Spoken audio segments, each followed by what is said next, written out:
Reciting the Pledge of Allegiance. I Pledge allegiance to the flag of the United States of America and to the republic for which it stands, one nation, under God, indivisible, with liberty and justice for all.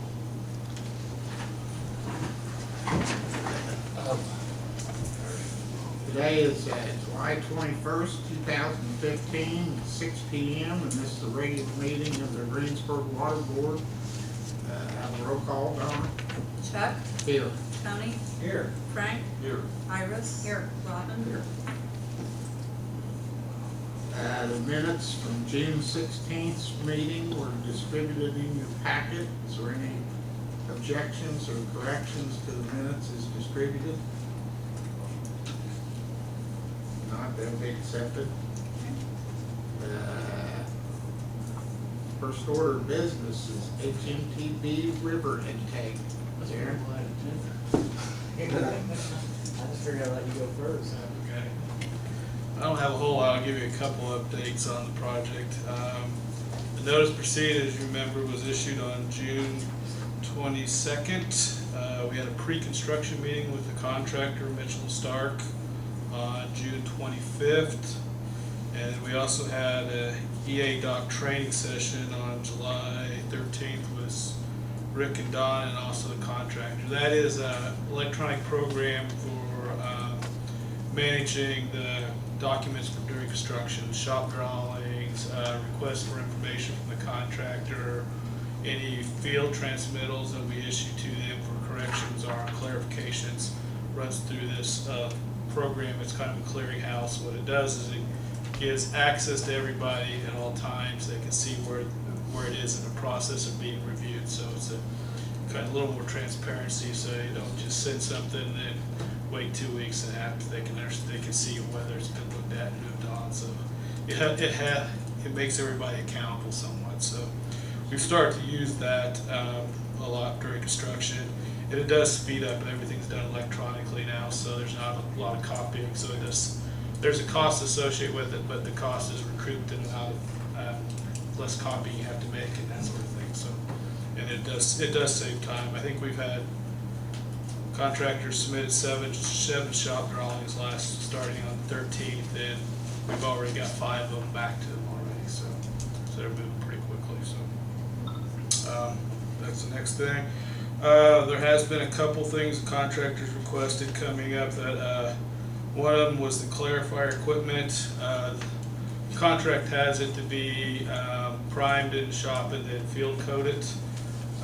Contractors requested to do a hot dip galvanized coating system done at the shop. So then if there's any nicks they can do in the field, it will save him time from the standpoint of when they have to coating, because the way his schedule's shaping up, they're going to set that equipment either late this year or early next year, and then maybe have to wait till warm weather to paint it. Well, going with hot dip galvanized, that will give them an option to set it during the cold weather, keep things moving. So it's a little better coating system than what we had, and they're willing to do it at no cost change. So we're going to proceed with that one. We're also working through some issues on. We had some stainless steel ballards shown in the river for protection of the screens. They're wanting to use a different type of system. It's a H-pile system that they could drive from the bank of the river without requiring them to get into the river to set this. So they can use these H-pilings that create their cofferdam when they set the screen. So I think it's a little bit of cost savings. It's less impact to the river. So we're looking at to make sure everything looks right, but it looks like we're going to proceed with that way too. So they haven't indicated there's any cost change either on that one too. So as far as they've indicated the pre-construction meeting, they hope to be mobilized by the end of this month. So I look for them either next week or the first week of August to start mobilizing on sites. Any questions?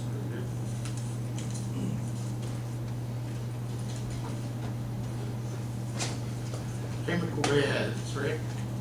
We can't get that river intake fast enough. You You should have a spreadsheet that I had put together on the chemical bids that had come in last month. Chlorine, it appears that Jones Chemical, again, this year was low bid at .232. Donna, do you have a copy? Okay. Thank you. Everybody's staying the same, it looks like, as what we had, except for this Hawkins. I'm not really sure who they are. I've never dealt with them before. They did come in low on the granular alum, 29 cents a pound, compared to Brentag at .315 cents a pound. And also the potassium permanganate, which we do not use much at all. In fact, we are not using it at all right now. We switched to sodium bicarbonate at the river. I guess I would suggest we go with low bid, but if you guys remember in the past, we had a couple chemical companies come in. For one, they come in low, but they come in on a regular freight truck. We had to use our own equipment to unload it. Our Bobcat sometimes could not pick up the skid off the back of the truck, and it'd be wanting to tip, and it was a mess. I would request if something like that happened, or if you also remember, we had a chemical company a couple years ago come in real low, and then it wasn't long after that they socked us with a big old freight charge, which took us up and above. I would request that I would be able to, if either, we have troubles with the unloading or the delivery of the chemicals or in a timely fashion, or how we have to unload it, or if they hit us with a freight charge, that I can go with my second lowest, which would be Brentag on everything except chlorine. That's something we might want to include in the bid in the future. I think you're right, Rob. I wasn't too worried about it in the past because it seemed like we had Brentag and we had Jones. It was kind of a monopoly between Brentag and Jones, and now we have a few more trying to sneak in here, which is good. It keeps everybody honest, but sometimes I know one right offhand was South Chemical, good chemical company, but they would hire just whoever they could get to haul the chemicals to us, and then it was like, we're here, unload it. We've never dealt with this Hawkins. I've never dealt with Hawkins. I was not even aware that there was a chemical company called Hawkins, so. Any research on or anything? All I know is they're out of Indianapolis. I'm assuming they're probably just like a little satellite company like South Chemical was.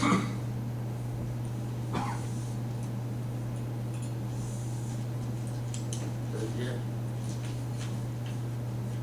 Any other questions for Rick on the chemical bids?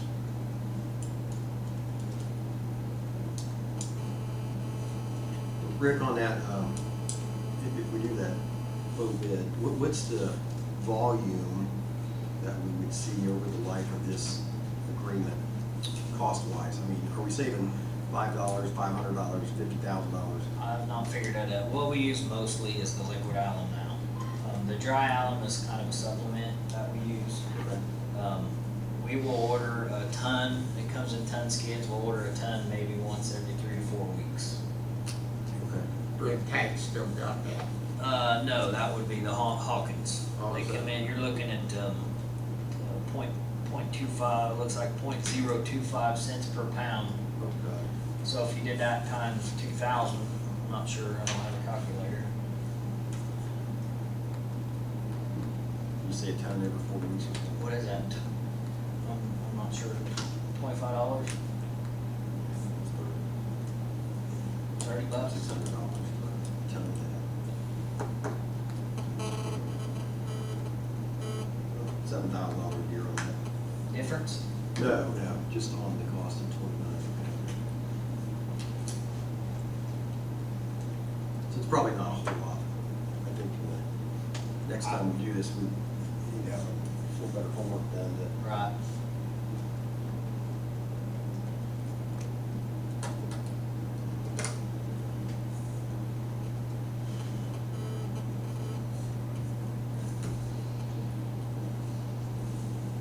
So are you wanting to accept all the low bids? I'm okay And with then this. Yes.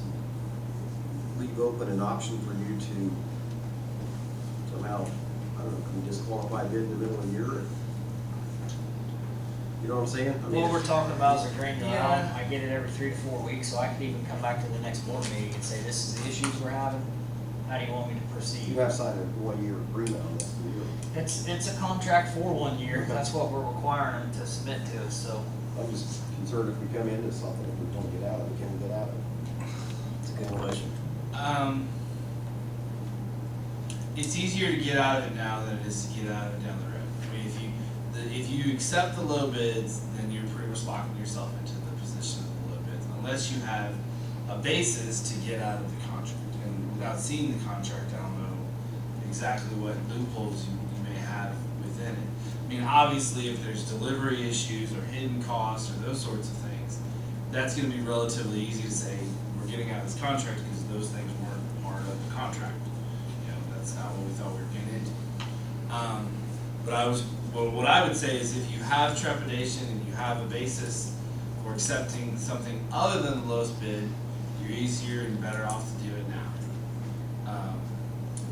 But I will say that I don't know that it's difficult to say that we're not going to accept the lowest bid because we don't know who the bidder is, we don't know anything about them because they haven't done anything wrong yet. So I would say if you're going to do anything, I would recommend accepting the lowest bids today with the understanding that if for some reason the situation were to change, or there would be some basis to try and deviate from the contract, Rick can bring it back in front of this body and ask for essentially a release or the ability to get out of the contract. Will you review these agreements that are signed? Do you normally? Yeah, I can. I have not in the past. Okay. But in the past, we've always only ever used the 2 companies that you've only ever used. I mean, this is, I think, the ones that you're talking about were before I I came on think board. we have in the past, I don't think we have with Chris in the last because we just had 2 chemical companies, but we have in the past taken the bids too. Our attorney had him review them, and then I think I've already delivered them to Bridget, so I can go down to Bridget and get those tomorrow and drop them off to you.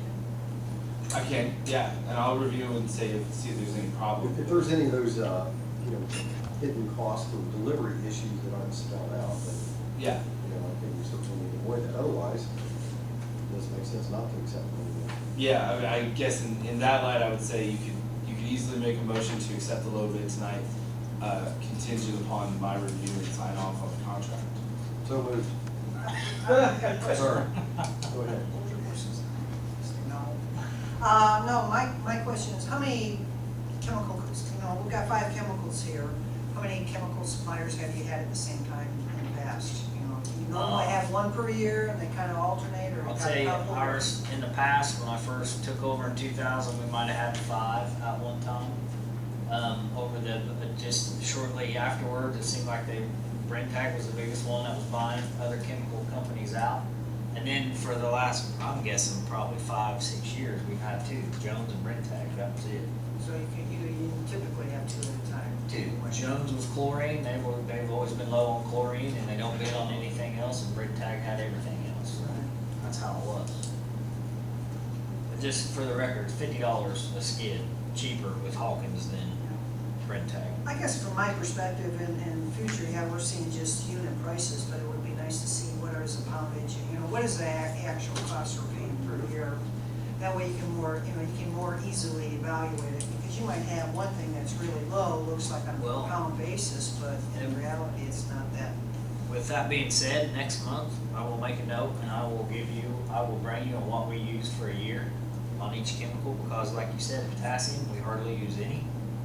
The liquid alum is what you're gonna see, we use a lot of that. We usually order 6 to 8 55-gallon drums a week, is what we go through in it. So, I don't know what you guys think, but I think. no, that's see, fine, That's I'll good. do that. See, like an annual cost or something, right, yeah, because are we really only saving like $25 by going with both of them? I would think that if you have one supplier doing most of it, or 2 or whatever, I could see on the chlorine probably, because that's a big item. And that's pretty easy, because we have to document the pounds of chemicals we use daily, so I can get that together. So, Robbins made a motion to accept the bids on Chris's.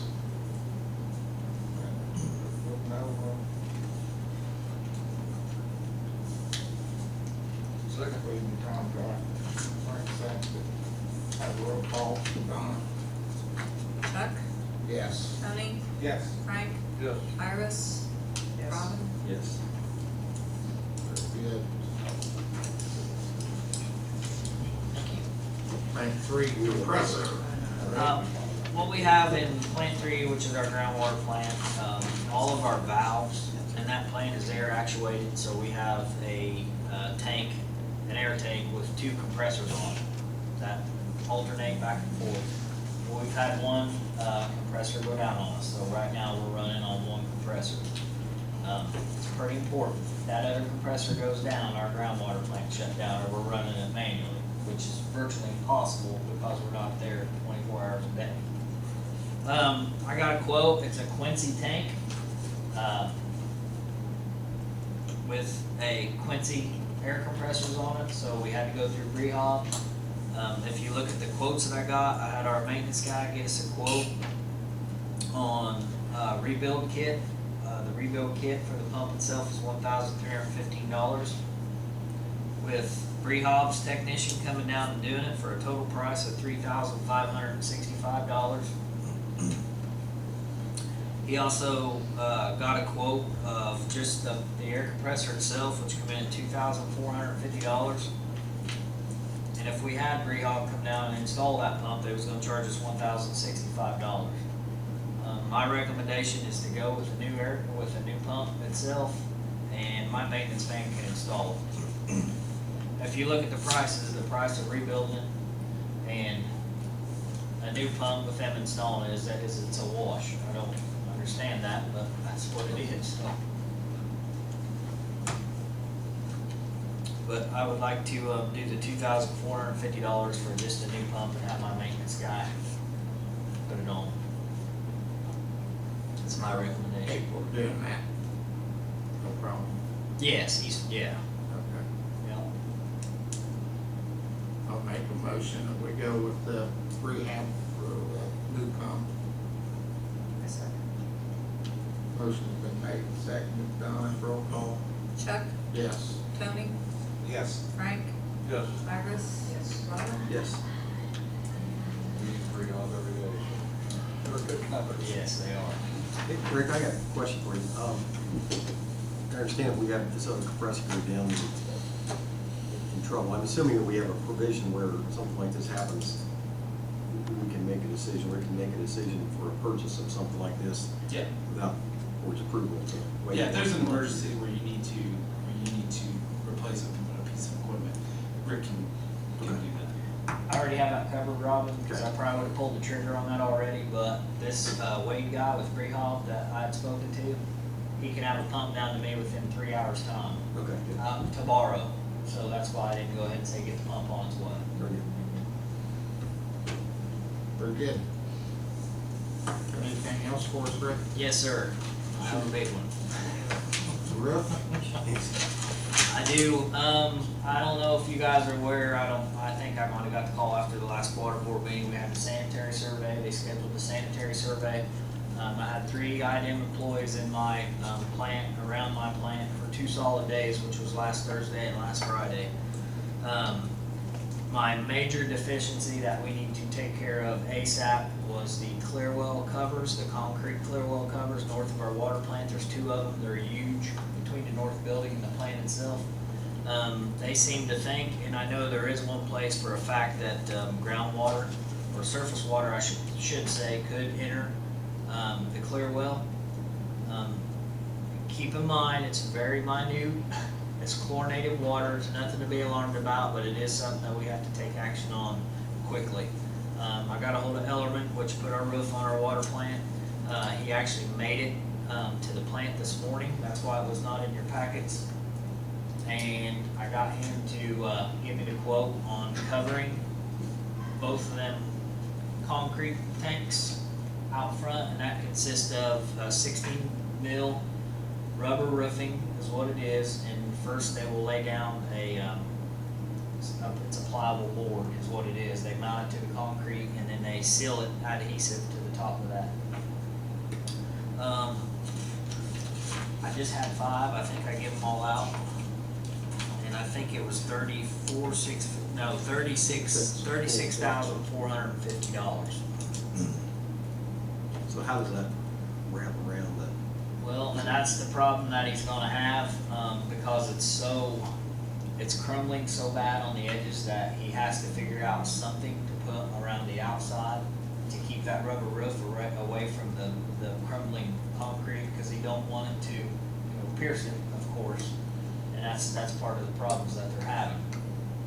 So he's gonna have to come all the way around the side He's here, gonna have to come all the way around. kind of back around that lip? There's not a lip. He's gonna have to mount it Is that as what low we as possible, yeah. Which the cracks, and when they brought it to my attention, you can clearly see there's grass growing out of the cracks, and, How long has he been there? oh my God, early 50s. Wow. How many money's worth that? It's got if you notice, it's got a 10-year warranty. Is this a repair they did before, or just No. a way to get it? It does appear that the northernmost cover, concrete cover, has had some attention at one time or another, like either a coating of some sort put on it, but it's not as bad as the one closest to the water plant itself. So I don't know if that was added on a little bit later, maybe.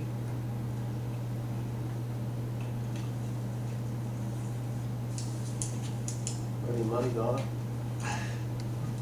It'll come I out of brought it to her general. attention earlier. Yeah. It'll come out of water general.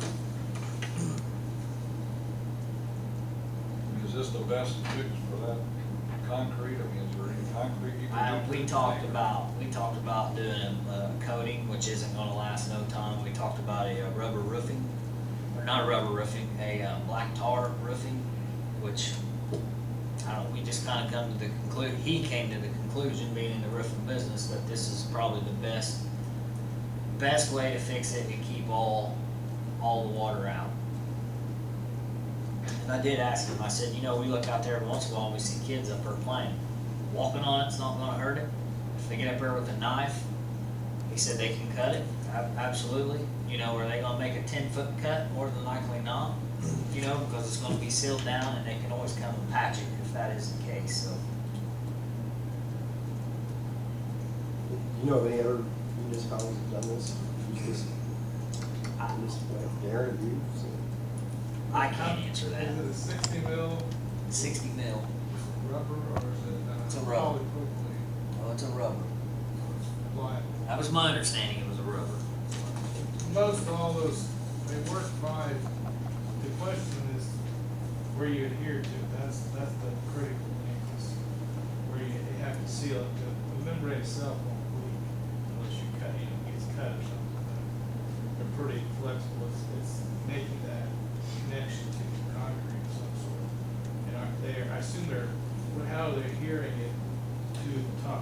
They're mounting the foam board. They'll actually drill the foam board into the concrete to hold it in place, and then they glue the foam board and the rubber to put it together, almost like a CPVC.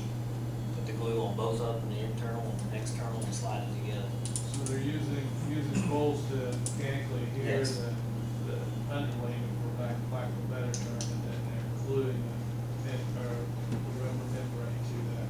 Correct. That's the way a lot of roofs are done.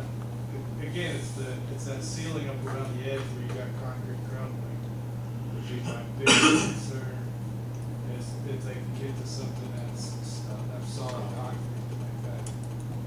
Because he's gonna have to have some type of mechanical class to that too. And did he say how he wants to do that? He said more than likely on where it's really crumbling, they're gonna have to break that out and somehow patch it back together with concrete before they go over. Okay. Is that all part of this? Yes. That includes the two. That's to build the hatch also. There's on the northernmost clear well, there's just a level, it looks like a manhole lid, sewer manhole lid that you can just pop up. Right there's our clear well. That's to build a box around that also. They're building up that curve for that Yes. access point. Those are all the critical areas where it leaks. And I presume, Rick, this is something that needs to be moved on quicker than the standard normal bid process, that we need to get this taken care of for IDEM and Absolutely. Per just general, not getting groundwater into the clear water. This, they consider this a very high-risk deficiency. Okay. We've been instructed by IDEM to get it taken care of. Yes, to get it as quickly taken as care possible. of quickly. They didn't give you time for They didn't, it's coming in my letter. I'm beating them to the punch. They'll probably give you, they'll want to see action within 30 days. I would say, based on that record, I think you could accept the bid without, or accept the quote as requested without opening it to a standard bid process.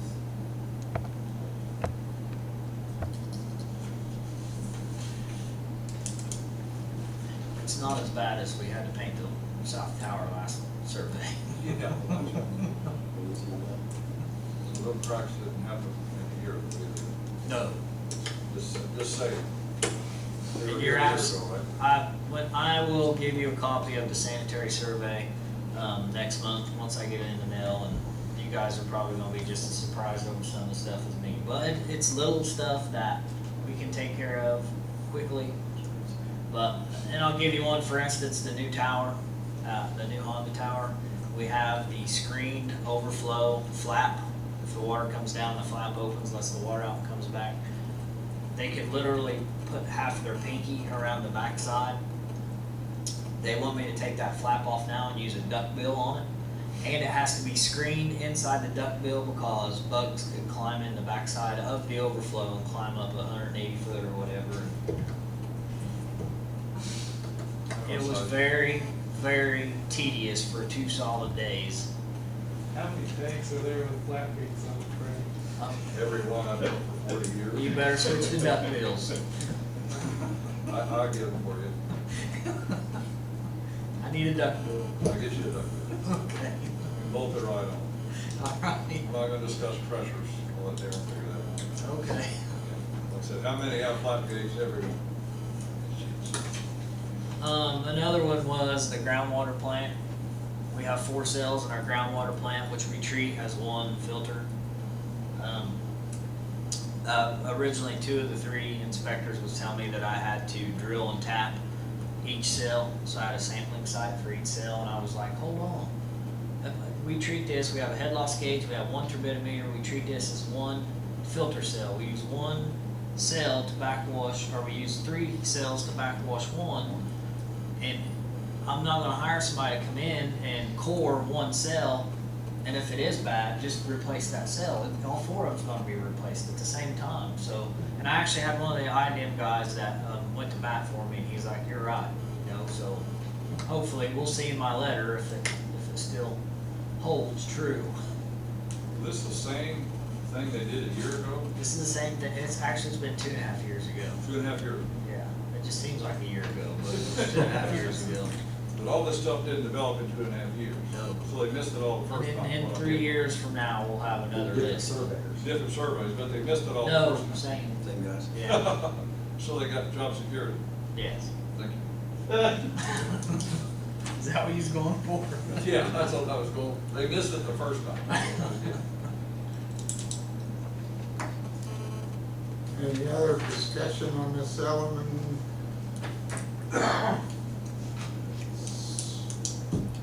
I'll move we proceed with the bid at hand, $36,450, replace the 2 flat roofs. Motion's been made and seconded. Have a roll call. Chuck, Yes. Tony, Yes. Frank, Yes. Iris, Robin? Yes. Get started. That's all I have. I will have a copy of the sanitary survey for you guys to go over, next month. And chemicals, how much chemicals we used in 2014. Is this the original bid on that, Rick? I have, no, you can have them. Oh, Nope. Donna made copies for me. very A good. few shy. No, we don't. That's all right. That's all I have, thanks. Mayor, any issues coming forward for this tonight? Next month, I'll have something to say. Okay, very good. I plan to get it. Anybody have anything else to bring before the board tonight? That meeting adjourned.